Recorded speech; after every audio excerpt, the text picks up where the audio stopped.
नमस्कार प्यारे विद्यार्थियों, क्या हाल चाल। आशा करता हूं सभी स्वस्थ होंगे, मस्त होंगे। पिछले लेक्चर में बेटा हमने वन शॉट में रेडॉक्स अभिक्रिया कंप्लीट की थी। आशा करता हूं सभी लोगों ने वो देखा होगा और उसका बेनिफिट उठाया होगा। सभी ने बहुत अच्छे से रिवीजन किया होगा रेडॉक्स। आज के लेक्चर में हम बात करेंगे बेटा पीवाईक्यू के बारे में, रेडॉक्स के पीवाईक्यू। ठीक है, तो जल्दी से जुड़ जाइए बेटा। जिनने भी अभी तक ये क्लास को लाइक नहीं किया है, लाइक कीजिए और अपने दोस्तों में शेयर कर दीजिए ताकि उनको भी इस क्लास का बेनिफिट मिले। हाँ जी भाई, तो एक बार मैं नाम ले देता हूँ कौन कौन दिख रहा है मुझे स्क्रीन पर। विशाल ठाकुर, जय यादव, दीपांशु, सिमरन, डॉक्टर लव, लड्डू अंसारी, अनुलता अनंत, विशाल ठाकुर और फिर से सीनू। ठीक है, सभी की तरफ से बहुत अच्छा वेरी गुड आफ्टरनून। ओके, चलिए स्टार्ट करते हैं। तो फोकस कीजिए अपनी स्क्रीन पर। हाँ, तो बात करते हैं नीट के पीवाईक्यू में। यहाँ से देखिए, इस चैप्टर से हर साल एक न दो सवाल तो बनते ही बनते और बहुत ही आसान होता है। जैसे कि हमने पिछले लेक्चर में भी बात की थी बेटा कि ऑक्सीकरण संख्या अगर आपने सीख ली है तो ये चैप्टर बहुत ही आसान लगने वाला है। उसी के इर्द गिर्द सवाल बनते हैं यहाँ पर। ठीक है, ये सवाल है बेटा रीनीट 2024 का। रीनीट 2024 का ये सवाल है।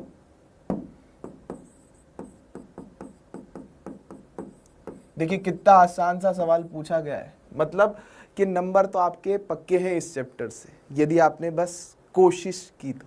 ठीक है, क्वेश्चन है नीचे दी गई अभिक्रिया में मैंगनीज द्वारा नहीं। क्वेश्चन को अच्छे से पढ़ना है भाई, क्योंकि गलती यहाँ पर हो जाती है। कई बार हम जल्दबाजी में क्या कर देते हैं, गलती कर देते हैं। जैसे कि कभी आपको स्कूल जाना होता है या कहीं भी घूमने वगैरह कहीं भी जाना होता है, तो जल्दबाजी में हमें क्या होता है, अक्सर ताले की चाबियां नहीं मिलती है। तो जल्दबाजी नहीं करना है, क्वेश्चन को अच्छे से पढ़ना है।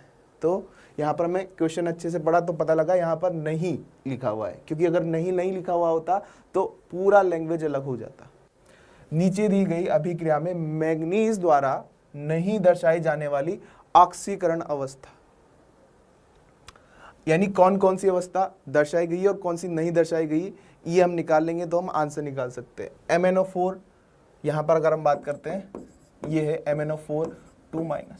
यहाँ पर मैंगनीज की ऑक्सीकरण संख्या में निकालनी है, तो मैंगनीज की हमने मान ली x। ऑक्सीजन की ऑक्सीकरण संख्या होती है -2। इसके 4 परमाणु हैं, 4 × -2 बराबर -2। ये कुछ सेट ऑफ रूल्स थे, पिछली क्लास में हम डिस्कस कर चुके हैं। वहाँ से हम कह सकते हैं कि किसी भी यौगिक में, किसी स्पीशीज में सभी परमाणुओं की ऑक्सीकरण संख्या का योग उस स्पीशीज पर जो आवेश होगा उसके बराबर होगा। इस पर आवेश है -2, तो x -8 बराबर -2, यानी x का मान यहाँ से क्या आ गया, +6 आ गया आपके पास, यानी यहाँ पर ये +6 में है। और MnO4- की अगर हम बात कर लेते हैं, MnO4- यहाँ पर x + 4 × 2 बराबर -1, 4 × -2 बराबर 1, यानी x -8 बराबर -1। x का मान क्या जाएगा, +7।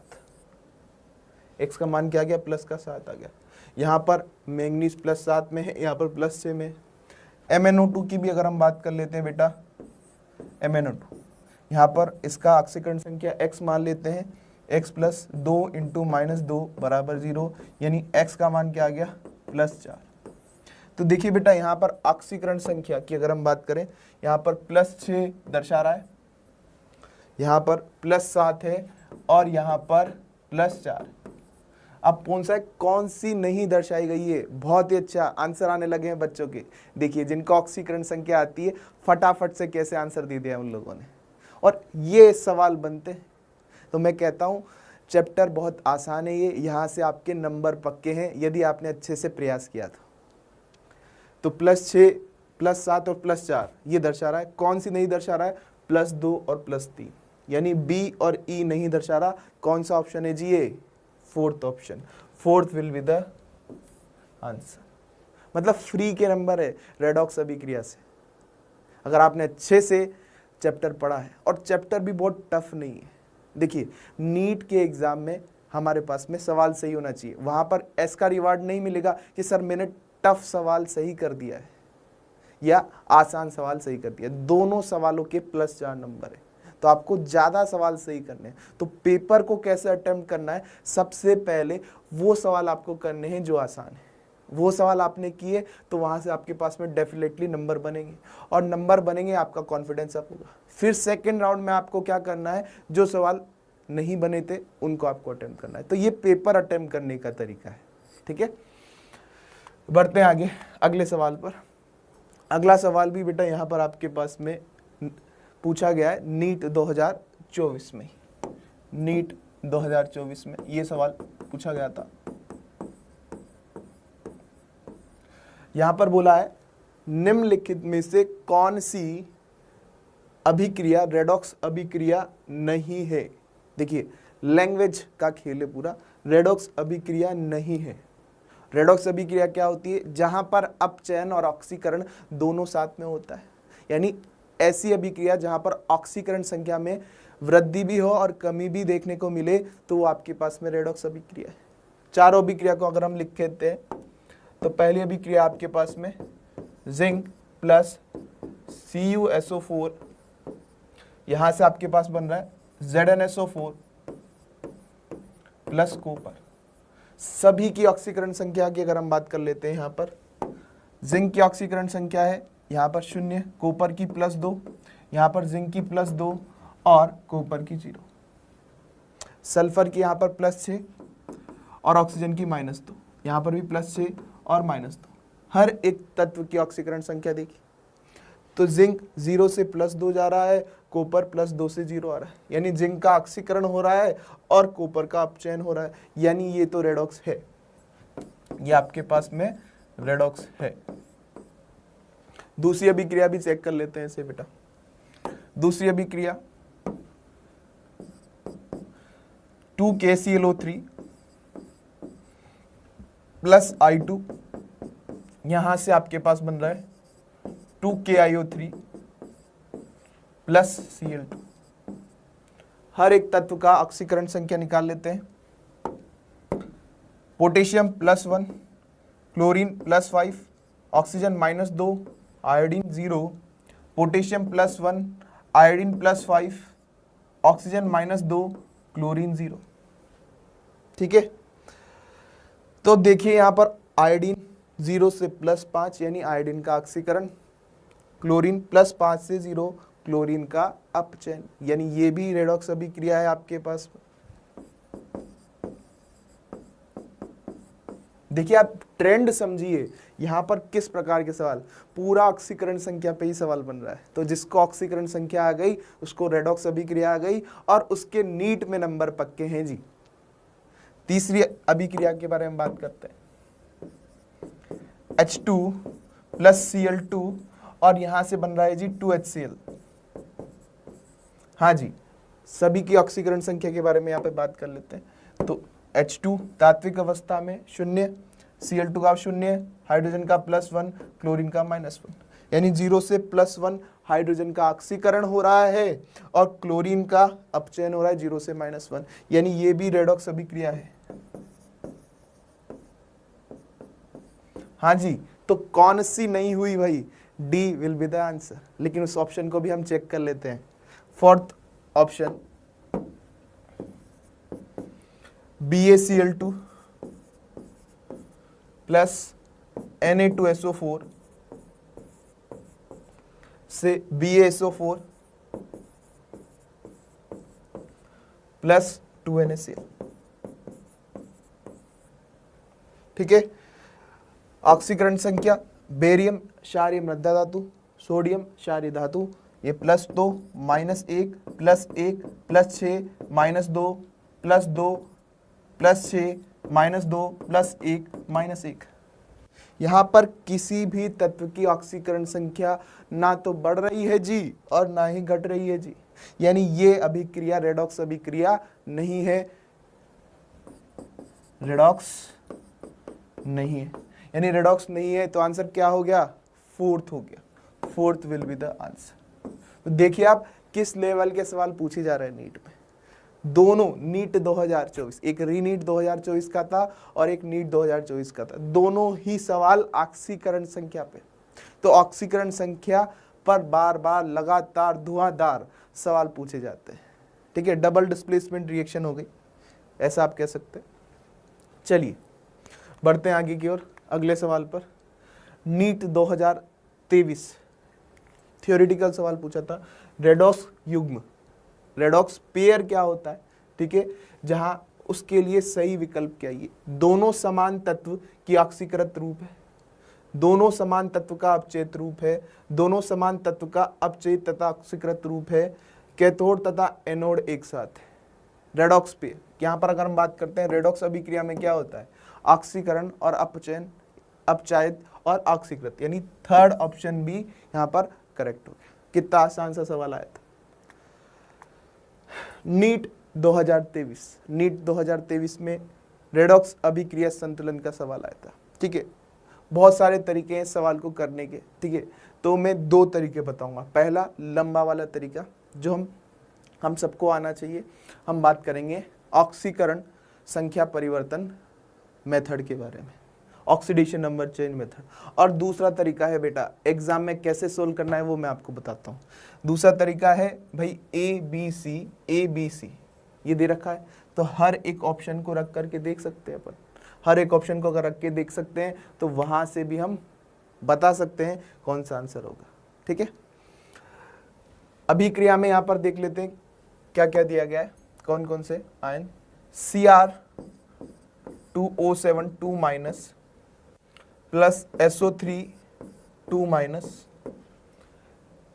इसको अम्लीय माध्यम में H प्लस यानी अम्लीय माध्यम में संतुलित करना है, ठीक है। ये अभिक्रिया दी रखी है। तो सबसे पहले क्या करेंगे, हम ऑक्सीकरण संख्या निकालेंगे सभी तत्व की। तो ऑक्सीकरण संख्या क्रोमियम की यहां पर क्या होगी +6, ठीक है। सल्फर की यहां पर अगर हम बात करते हैं +4 और क्रोमियम की +3 और सल्फर की यहां पर +6, यानी सल्फर का तो ऑक्सीकरण हो रहा है और क्रोमियम का अपचयन हो रहा है, यानी ये क्या है ऑक्सीकारक है और ये आपके पास में अपचायक है, ये भी आपको पता होना चाहिए, ठीक है। आंसर सभी लोग दे रहे हैं, बहुत ही अच्छी बात है। बहुत सारे बच्चे मुझे आरंभ बैच के भी यहाँ पर दिख रहे हैं, जैसे कि बॉबी कुमार, पायल, अलोन गर्ल, जोहल राव, सुनैना। चलिए तो अब ऑक्सीकरण संख्या परिवर्तन विधि से भाई यहाँ पर कितना ऑक्सीकरण संख्या का परिवर्तन आ रहा है, +6 से +3, यानी इसने 3 इलेक्ट्रॉन ग्रहण किए, एक क्रोमियम में 3 इलेक्ट्रॉन ग्रहण किए तो 2 क्रोमियम ने 6 इलेक्ट्रॉन, यानी यहाँ पर n फैक्टर s फैक्टर का मान क्या आ गया 6 आ गया। यहाँ पर 4 से 6, यानी एक सल्फर ने 2 इलेक्ट्रॉन का त्याग किया, 2 इलेक्ट्रॉन का लॉस किया, यानी यहाँ पर n फैक्टर या ऑक्सीकरण संख्या में परिवर्तन क्या आ गया 2 आ गया। उसके बाद क्या करते हैं जी, इसकी टोपी इसके सर, इसकी टोपी इसके सर, यही करते हैं, क्रॉस मल्टीप्लाई कर देते हैं। तो हमारे पास में क्या होता है 2Cr2O7 2 minus plus 6SO3 minus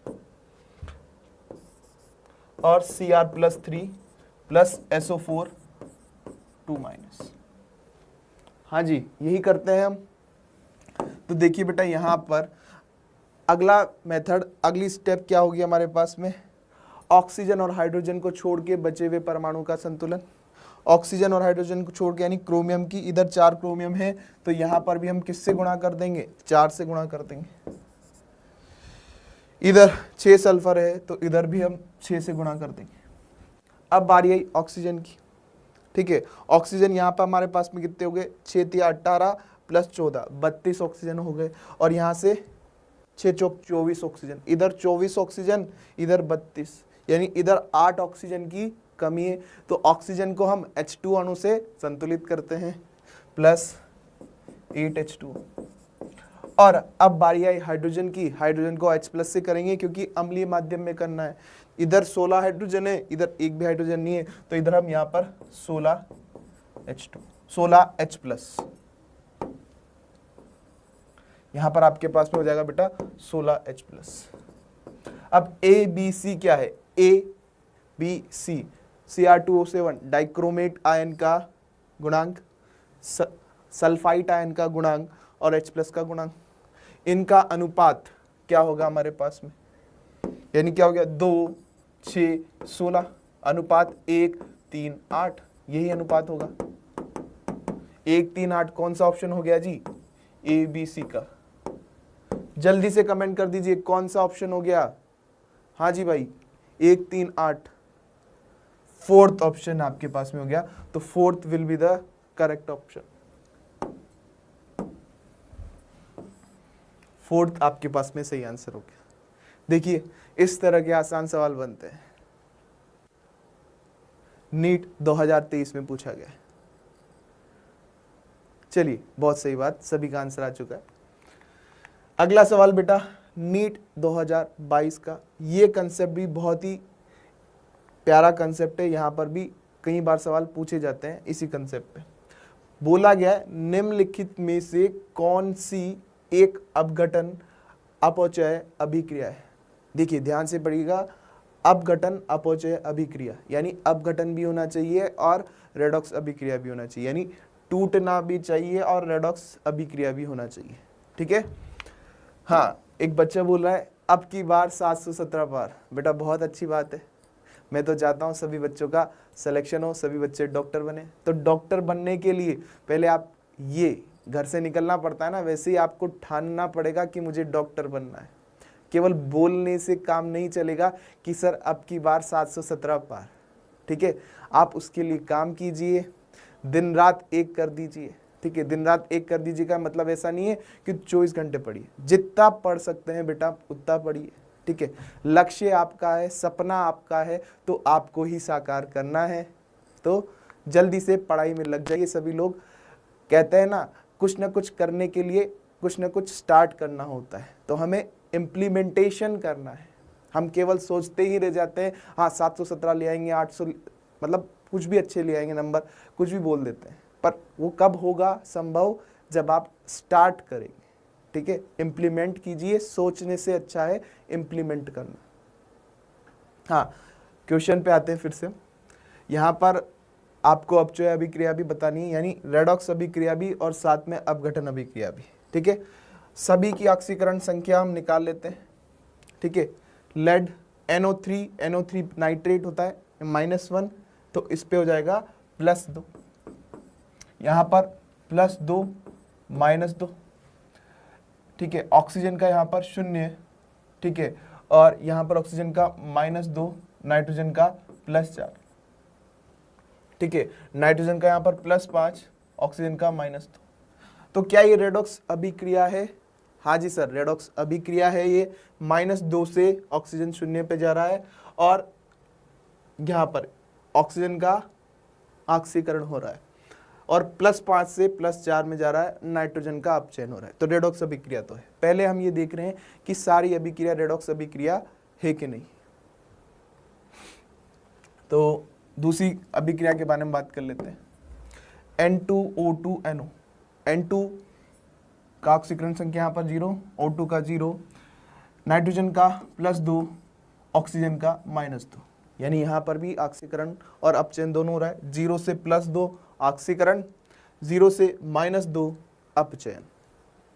यहाँ पर अगले में बात करते हैं Cl2 का 0, यहाँ पर -1 और यहाँ पर बेटा +1, तो 0 से +1 ऑक्सीकरण, 0 से -1 अपचयन। और एक ही तत्व का ऑक्सीकरण और अपचयन, इस प्रकार की अभिक्रिया को क्या कहते हैं जी?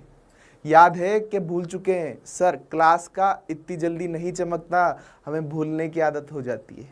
एक ही तत्व का ऑक्सीकरण और अपचयन होता है, उसको हम कहते हैं असमानुपातन अभिक्रिया, डिस्प्रपोर्शनेशन रिएक्शन, वित्तानुपातन अभिक्रिया। ठीक है, अगली अभिक्रिया में हम बात करते हैं ऑक्सीकरण संख्या की।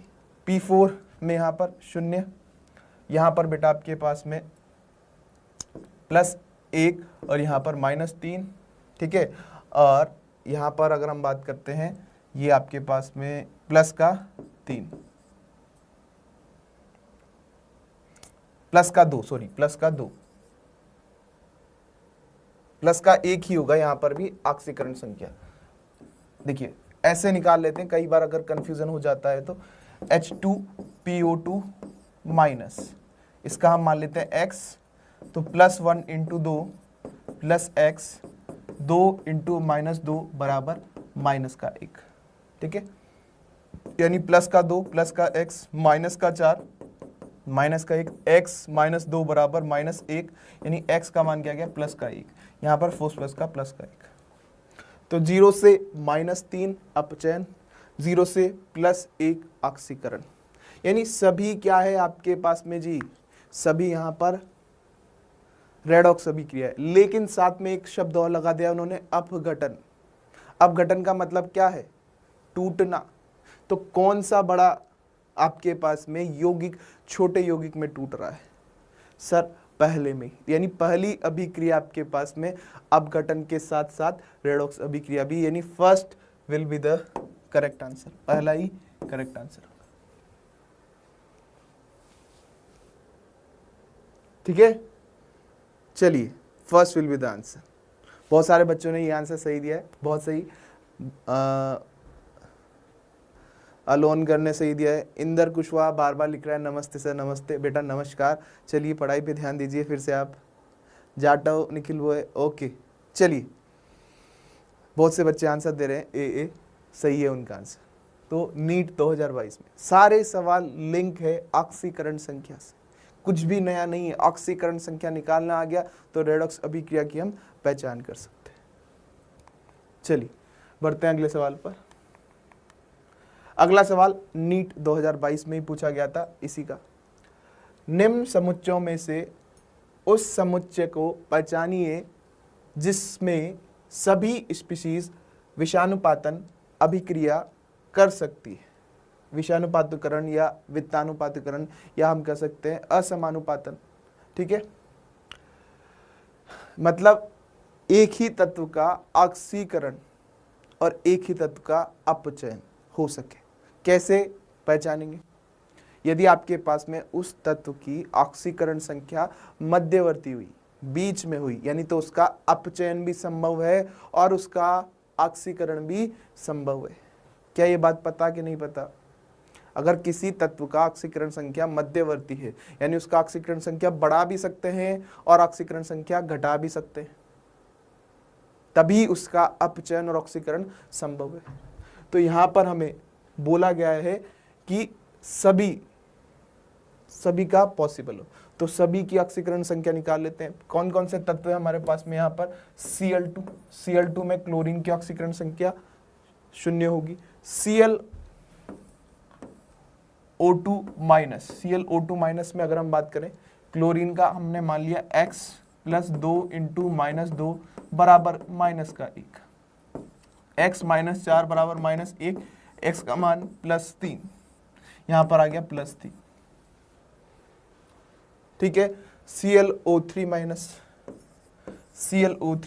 यहां पर इसका मान लेते हैं x +3 इंटू -2 बराबर -1, x -6 बराबर -1, x का मान क्या आ गया +5, यहां पर +5।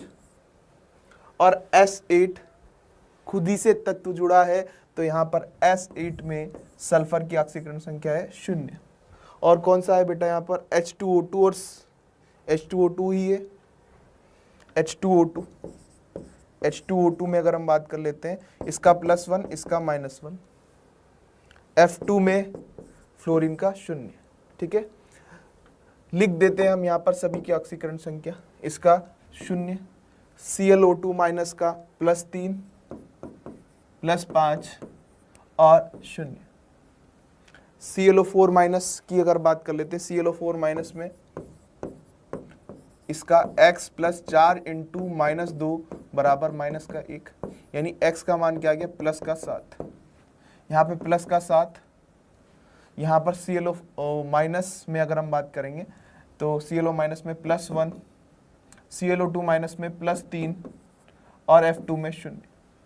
ClO3 माइनस में क्लोरीन का +5, यहाँ पर क्लोरीन का +7, -1, और ClO माइनस में इसका क्लोरीन का +1। ClO2 माइनस में क्लोरीन की ऑक्सीकरण संख्या +3, ClO3 माइनस में प्लस का 5, प्लस का 7 और 0। हाँ जी, अब यहाँ पर बेटा इसमें ऐसा ऑप्शन हमें देखना है जहां पर मध्यवर्ती ऑक्सीकरण संख्या मिले। तो +7 क्लोरीन की अधिकतम ऑक्सीकरण संख्या +7 हो सकती, इससे ज्यादा तो नहीं होगी, यानी इसका ऑक्सीकरण संभव नहीं है। ऑक्सीकरण संभव नहीं है यानी ये आपके पास में वित्तानुपातन अभिक्रिया नहीं दर्शाएगी। तो जहां पर क्लोरीन +7 में आ रहे वो ऑप्शन तो ऐसे ही गलत हो गए, यानी तो आंसर कौन सा हो गया जी? पहला ऑप्शन। अब पहले ऑप्शन को कैसे चेक करें? क्लोरीन 0 से -1 भी जा सकता है, 0 से +1 भी जा सकता है, यानी Cl2 का अपचयन और ऑक्सीकरण दोनों संभव है। ClO2 माइनस में क्लोरीन +3 में है, तो ये +5 में भी जा सकता है और 0 में जा सकता है, यानी इसका भी अपचयन और ऑक्सीकरण संभव है। +5 में, +7 में जा सकता है, +3 में जा सकता है, यानी अपचयन ऑक्सीकरण संभव है। और एसिड में सल्फर का 0 है, यानी सल्फर -2 में भी जा सकता है, +4 में भी जा सकता है, +6 में भी जा सकता है, यानी सभी तत्वों की यहाँ पर जो भी है मध्यवर्ती ऑक्सीकरण संख्या है, यानी इनका अपचयन और ऑक्सीकरण दोनों संभव है, तो ये वित्तानुपातन अभिक्रिया दर्शा सकते हैं। आंसर क्या हो गया? पहला हो गया। ठीक है, तो इस प्रकार के सवाल पूछे जाते हैं। सारे सवाल लिंक्ड है ऑक्सीकरण संख्या पर। आप देख सकते हैं ऑक्सीकरण संख्या कितना महत्वपूर्ण है। कोई बात नहीं, गलत हो गया बेटा, एक बच्चा बोल रही नैना सॉरी सर गलत हो गया, डोंट बी सॉरी। ठीक है, हमें जितनी गलती करनी है अभी हम गलती कर लेते हैं, ठीक है, और उस गलती को हम सुधार लेते हैं ताकि जो नीट का 2025 का आप एग्जाम देने जाएंगे वहां पर गलतियां कम से कम हो, और गलती न ही होगी तो मतलब आपका परफेक्ट स्कोर बनेगा 720 में से 720। सोचिए क्या मजा आ जाएगा। तो मैं नहीं कहता हूं कि गलती नहीं करनी चाहिए, गलती हो जाती है, ठीक है, मानव स्वभाव है, और सारी गलतियां आप अभी कर लें। मतलब हम जब पढ़ रहे हैं टेस्ट में गलती हो जाती है, क्वेश्चन अभी गलत हो जाता है, और उन गलती से हम सीखें ताकि एग्जाम में हमसे गलती ना हो टेस्ट में, और उन गलतियों को हम लिख लें ताकि मेन एग्जाम में तो बिल्कुल भी गलती नहीं हो, और वहां पर गलती नहीं होगी, अच्छे नंबर आपके आएंगे, डेफिनेटली आपका कॉन्फिडेंस बहुत अच्छे हो जाए। ठीक है, सब बड़े बूढ़े कहते हैं आपके दादा मम्मी गलतियों से सीखना है, तो ये गलतियां यहाँ पर कीजिए, गलतियां जरूरी है। ठीक है, क्लास के दौरान आप कुछ गलत हो जाता है अपने टीचर से डाउट में फिर से पूछिए। चलिए बढ़ते हैं आगे अगले सवाल पर। नीट 2022 में देखिए, नीट 2022 में सवाल ये पूछा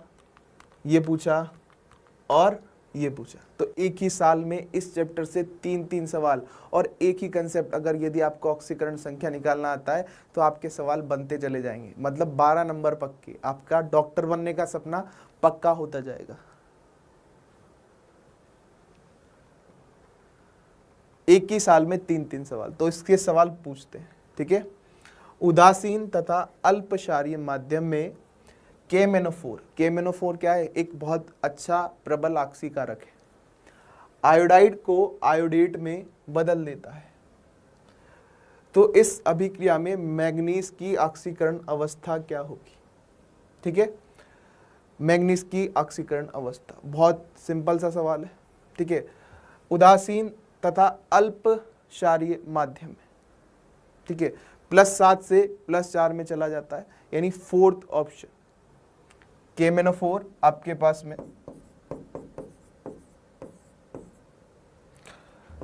अल्पक्षारीय,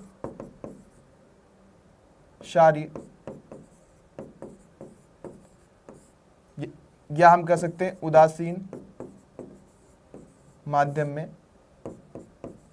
MnO2 में परिवर्तित हो जाता है। तो ये अभिक्रिया, ये ऑक्सीकारक आपको पता भी होना चाहिए, केमेनोफोर एक प्रबल ऑक्सीकारक है।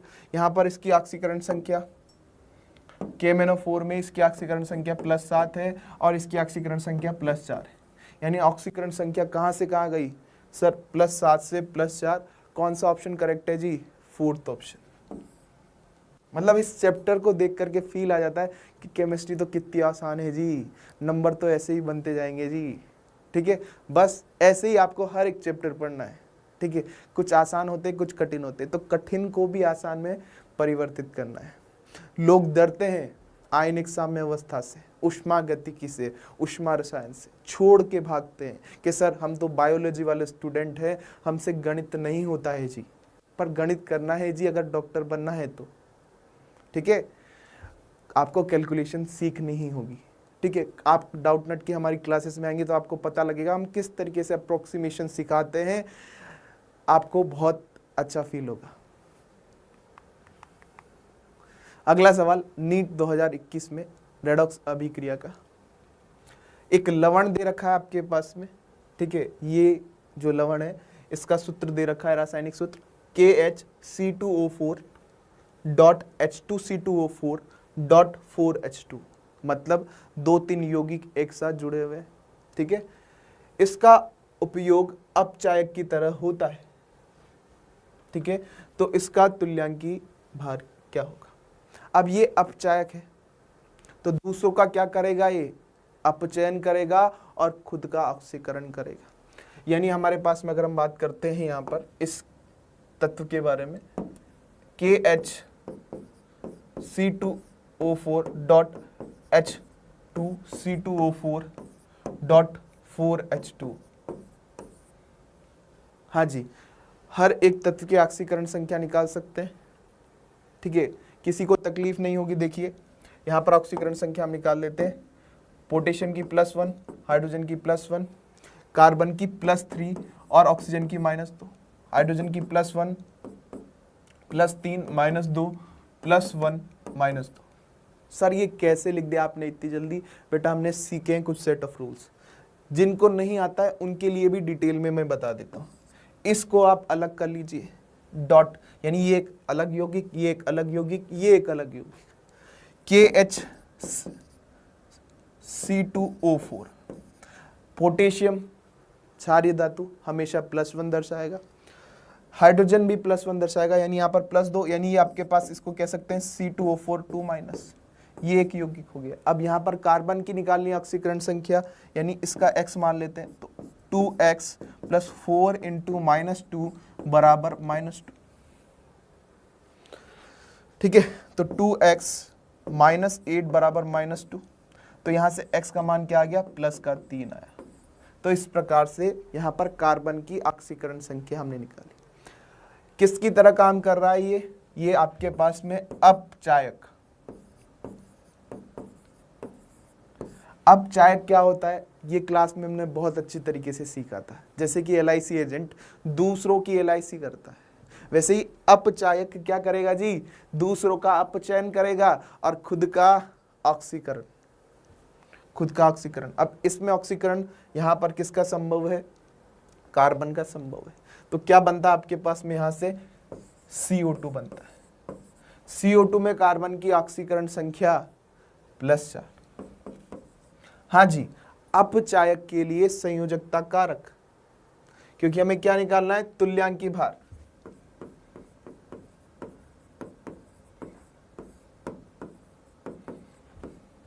मोलर भार बटा संयोजकता कारक, मोलर भार बटा संयोजकता कारक। ठीक है, मोलर भार यहां पर दर्शा रखा है MOL.WT। और संयोजकता कारक क्या होता है अपचायक का, हाँ जी भाई, यहाँ पर ये ऑक्सीकरण हो रहा है, यानी इसके यौगिक ने कितने इलेक्ट्रॉन, एक यौगिक ने कितने इलेक्ट्रॉन का घाटा किया। तो अब देखते हैं यहाँ पर +3 से +4, एक कार्बन ने +3 से +4 जाने में कितने इलेक्ट्रॉन का घाटा किया, सर 1 इलेक्ट्रॉन। और इस यौगिक में कितने कार्बन है, सर इस यौगिक में आपके पास में 4 कार्बन है, यहाँ पर 4 कार्बन। एक कार्बन ने +3 से +4 जाने में 1 इलेक्ट्रॉन का घाटा किया, तो 4 कार्बन +4 इलेक्ट्रॉन, यानी 4 इलेक्ट्रॉन का घाटा करेंगे, यानी इसका संयोजकता कारक क्या आ गया, 4 आ गया। इसका संयोजकता कारक 4 आ गया। और संयोजकता कारक आ चुका है तो क्या आप लोग यहाँ पर इसका तुल्यांकी द्रव्यमान बता सकते हैं? तुल्यांकी भार सर वो तो बहुत आसान है, मोलर भार बटा संयोजकता कारक, यानी संयोजकता 4 यानी मोलर भार बटा 4। कौन सा ऑप्शन करेक्ट हो गया? Fourth option will be the correct one. चौथा ऑप्शन आपके पास में करेक्ट हो गया, फोर्थ आंसर आ गया। बढ़ते हैं आगे। अगला सवाल नीट 2020 का है। नीट 2020 यहां पर बोला है निम्नलिखित अभिक्रिया में कार्बन की ऑक्सीकरण संख्या में क्या परिवर्तन होता है? अभिक्रिया दे रखी है यहां पर आपको, अभिक्रिया आपके पास में है, ठीक है। इस अभिक्रिया में कार्बन कहां कहां पर उपस्थित है? सर क्रिया कारक की तरफ है और उत्पाद की तरफ यहां पर CH4 के रूप में, और सर यहां पर CCl4 के रूप में। सीधा ऑक्सीकरण संख्या पे सवाल, बहुत सही आंसर आने लगे हैं सभी बच्चों के। चलिए वेल डन। तो कार्बन की यहां पर ऑक्सीकरण संख्या क्या है निकाल लेते हैं, x प्लस 4 इंटू प्लस 1 बराबर 0। कौन सा नियम है ये हमारे पास में? किसी भी स्पीसीज में सभी परमाणुओं की ऑक्सीकरण संख्या का योग उस पर उपस्थित आवेश के बराबर होता है। यहाँ पर 5 परमाणु है, 1 कार्बन का, 4 हाइड्रोजन का, सभी का ऑक्सीकरण संख्या का योग 0 के बराबर, यानी x का मान क्या गया -4, यहाँ पर -4। यहाँ पर x प्लस 4 क्लोरीन की ऑक्सीकरण संख्या हेलोजन है -1 और ये बराबर 0, तो x का मान +4, यहाँ पर +4। तो कार्बन की ऑक्सीकरण संख्या कहाँ से कहाँ बदल रही है? सर -4 से +4। कौन सा ऑप्शन हो गया? फोर्थ ऑप्शन हो गया, fourth will be the correct one.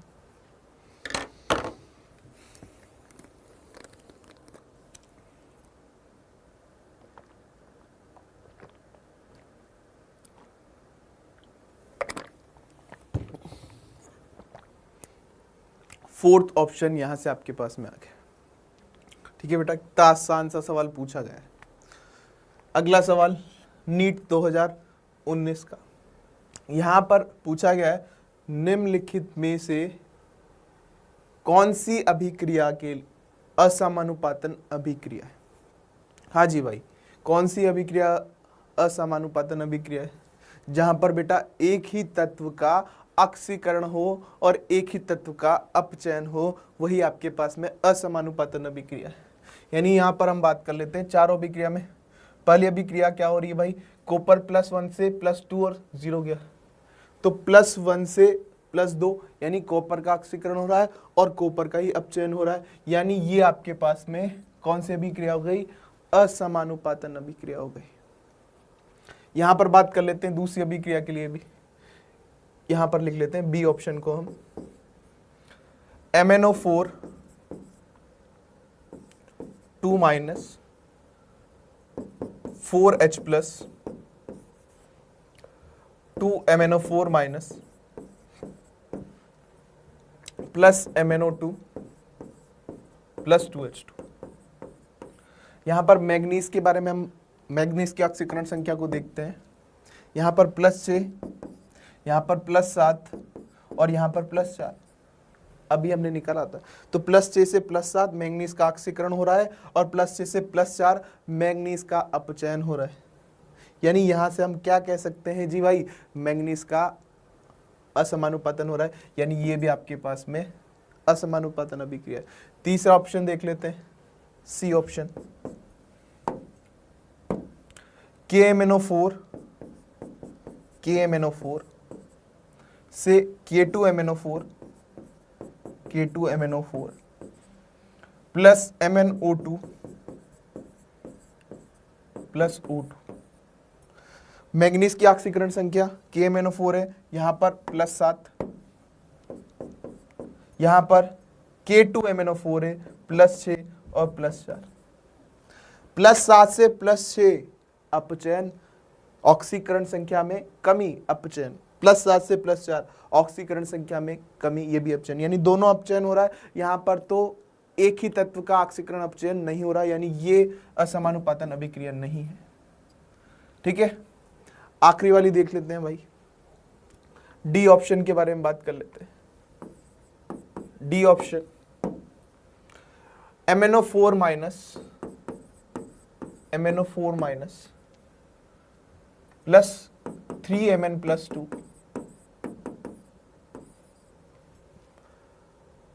Plus 2H2O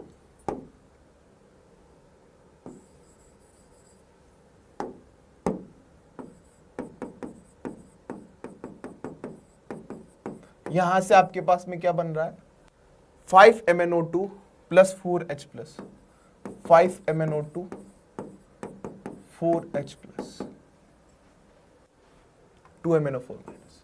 यहां पर ऑक्सीकरण संख्या की बात करते हैं, Mn प्लस 7 में होगा, Mn प्लस 2 में होगा, Mn प्लस 4 में होगा।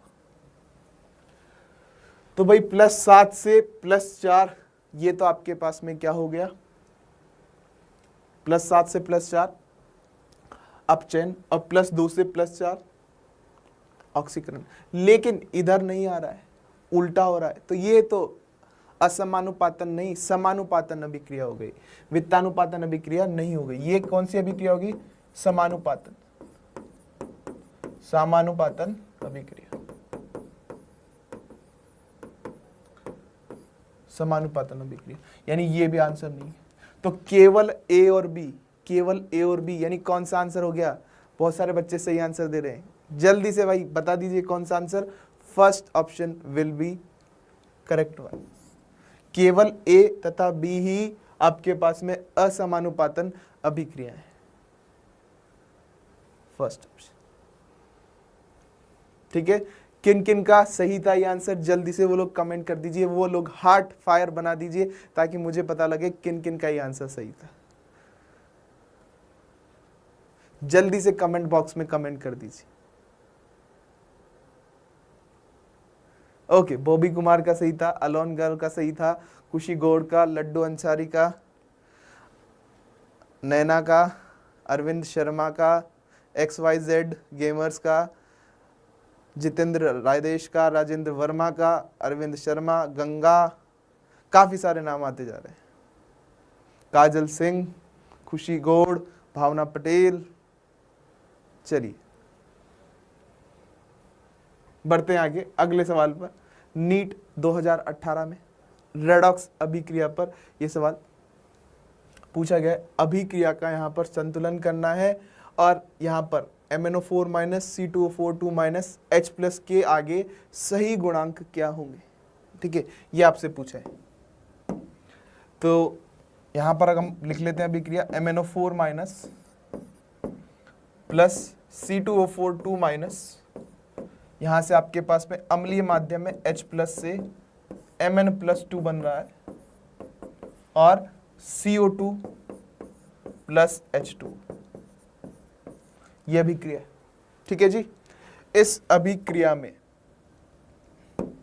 अगर हम ऑक्सीकरण संख्या परिवर्तन विधि से इसको संतुलित करते हैं तो यहाँ पर इसका ऑक्सीकरण संख्या है +7, यहाँ पर है +3, यहाँ पर है +2, यहाँ पर है +4 कार्बन का, यानी इसमें अगर हम बात करें इसके संयोजकता कारक की, इसका माना गया 5, इसका माना कितना गया बेटा 2, 1 × 2, एक कार्बन ने 1 इलेक्ट्रॉन त्याग किया, 2 कार्बन ने 2, इसको हम यहाँ पे गुणांक कर देंगे तो क्या हो जाएगा हमारे पास में 2MnO4 minus plus 5 C2O4 minus, अम्लीय माध्यम में तो H plus Mn plus 2 plus CO2 plus H2।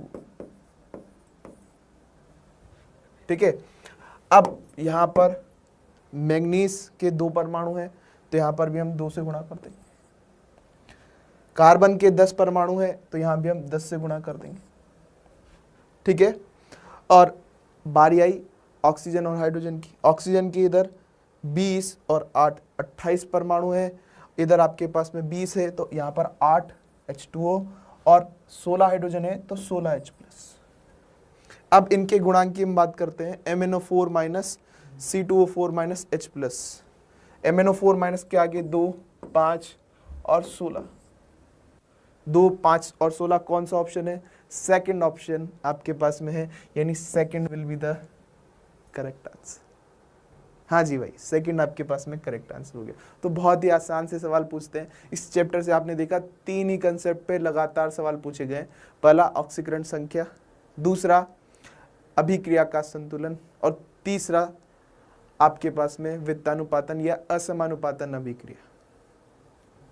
ठीक है,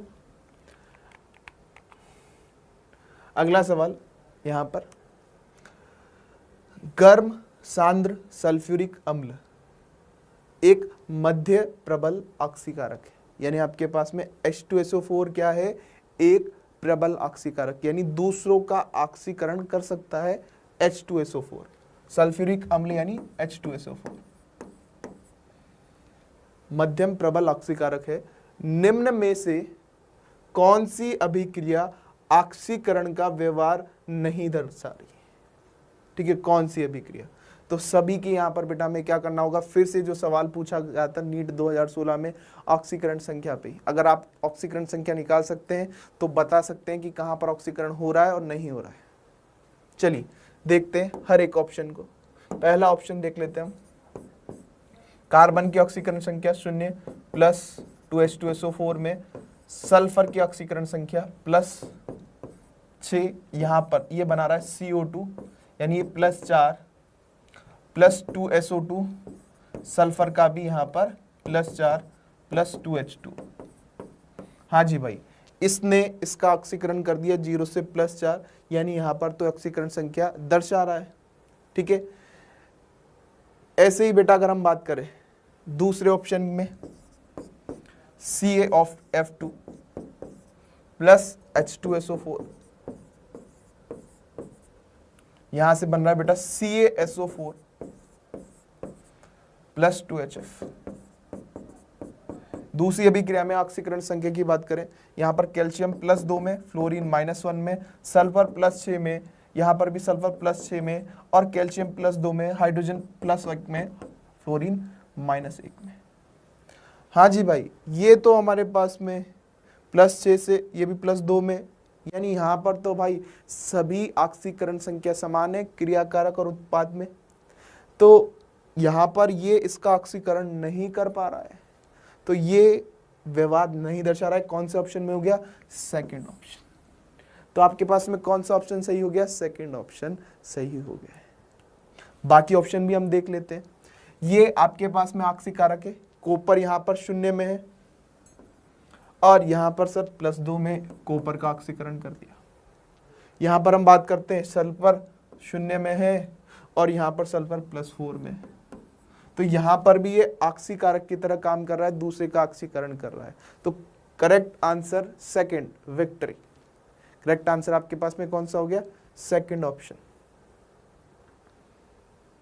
ठीक है, तो बहुत ही आसान से सवाल यहाँ पर बनते हैं। ठीक है, तो बात करते हैं यहाँ पर यही सवालों के बारे में। कौन सा सवाल पूछा है? ये भी बहुत आसान सा सवाल है हमारे पास में।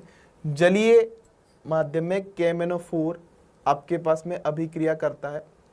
जलीय KMnO4 की अभिक्रिया अम्लीय परिस्थिति में, ठीक है, KMnO4 क्या है? ऑक्सीकारक है। H2O2 क्या है आपके पास में? ऑक्सीकारक के साथ साथ अपचायक भी है। ठीक है, KMnO4 और H2O2 की अभिक्रिया। अब ये आपके पास में ऑक्सीकारक है, और ये आपके पास में अपचायक है, यानी ये इसका ऑक्सीकरण कर देगा और ये इसका अपचयन कर देगा। तो कहां से कहां और कौन से माध्यम में बोला है भाई जी? अम्लीय माध्यम में। अम्लीय माध्यम में KMnO4 कहां से कहां परिवर्तित हो जाता है? सर KMnO4 Mn+2 में परिवर्तित हो जाएगा, और H2O2 सर O2 में परिवर्तित हो जाता है, प्लस H2। तो भाई अम्लीय माध्यम में KMnO4 +2 में परिवर्तित हो जाएगा और H2O2 O2 में परिवर्तित हो जाएगा। कौन सा ऑप्शन है? Second option. Second option correct है। ठीक है, तो इस प्रकार से नीट के हमने PYQ किए। ठीक है, काफ़ी सारे बेटा हमने 2014 से 2024 तक के PYQ करे। ठीक है, तो देखिए आप यहाँ से समझिए अधिकांश सवाल किस पर बेस्ड है, केवल ऑक्सीकरण संख्या में। तो कोई भी चैप्टर के कुछ बेसिक कंसेप्ट होते हैं, जैसे कि अगर मैं हर एक चैप्टर की बात करूं, पहला चैप्टर हो गया मोल अवधारणा, यहाँ पर मोल की गणना करना आ गया, पूरा चैप्टर बहुत आसान लगेगा। ठीक है, एटॉमिक स्ट्रक्चर, परमाणु संरचना में चीज़ें याद रखने वाली होती है। ठीक है, साम्य अवस्था, रासायनिक साम्य अवस्था में आपको KP KC का पद निकालना आना चाहिए। आयनिक साम्य अवस्था में आपको pH निकालना आना चाहिए। ठीक है, ऊष्मा गतिकी में आपको ऊष्मा, कार्य और आंतरिक ऊर्जा के निकालना आना चाहिए। तो कुछ चैप्टर के अगर आपके बेस बहुत अच्छे हो गए, चैप्टर के बेस आपने अच्छे कर लिए, तो पूरा चैप्टर बहुत आसान लगने वाला है और आपका इंटरेस्ट भी डेवलप हो जाता है। ठीक है, एक कारण यही होता है कि चैप्टर का बेस हम अच्छा नहीं करते, जो उसके बेसिक कंसेप्ट है अगर वो हमने कर लिए अच्छे से तो पूरा चैप्टर अच्छा हो जाएगा आपका। ठीक है, तो आज की क्लास को यहीं पर रखते हैं, मिलेंगे आपको नेक्स्ट वीक में कुछ नए चैप्टर के साथ में। Thank you so much, wish you all the best, Radhe Radhe to all of you.